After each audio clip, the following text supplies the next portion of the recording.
going to Maxwell. I think it's a great way to start this show because that's kind of how I felt yesterday. I watched a bit of Afghanistan innings and things were normal. And then... normal. Yeah, it was normal, wasn't it? Ibrahim Zadran actually was the star, first ever 100 for Afghanistan. So that was very good. Yeah. And I was quite surprised they put up 290 first of all in Bombay. Because, you know, you look at Afghanistan and go, okay, these are slightly tough conditions, bounce, they've got great fast bowlers, whatever, and then you move on. And then they do what they do in the first 10 overs and you're thinking, okay, wow, what an upset. And the South Africa match, they had their destiny in their own hands. You know, if they win this match, then if they beat South Africa, they don't need to wait for anybody. They just can cruise through if they beat South Africa. So I'm thinking, wow, brilliant. And I put out a tweet saying, Afghanistan, super, very nicely, very well done and all of that. And then came Glenn Maxwell. What is unbelievable about that innings is, yes, you know, he was, in terms of just pure fitness, he was struggling, there was cramps and, you know, he's already had back problems. Two things stood out for me. A, hunger. When you play a sport and when you're consistently playing it and it's a bit like a treadmill, you just keep running on the spot and you just feel at times it can get monotonous. What has happened to Maxwell in the last 12-18 months is he's had a major injury.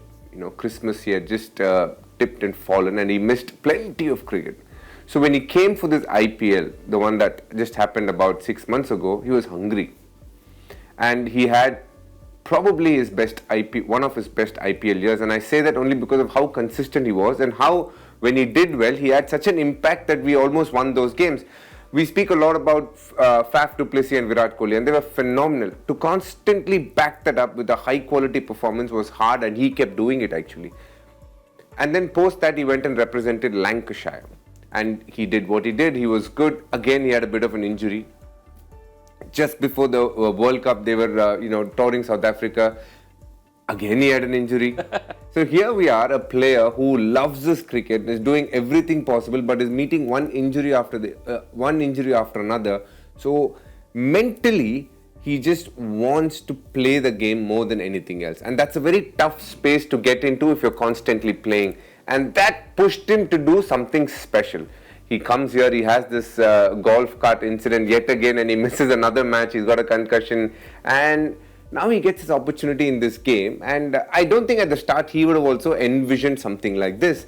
And with wickets falling around him, as a batter, all you're thinking is, okay, now I have the freedom. He played a few shots, got LBW once, was overturned, gave a catch, somebody missed it. Again, he hit a ball, it just evaded the fielder.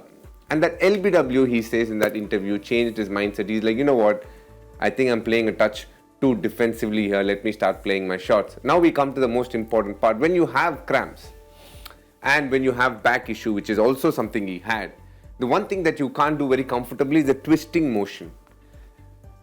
To play the shots that he played in spite of having two things in his body. One is cramps, and that can be very painful, first of all, because, you know, when you, like if there's back pain, it's constantly throbbing in the back, so you know what it is. You tend to adjust with the adrenaline.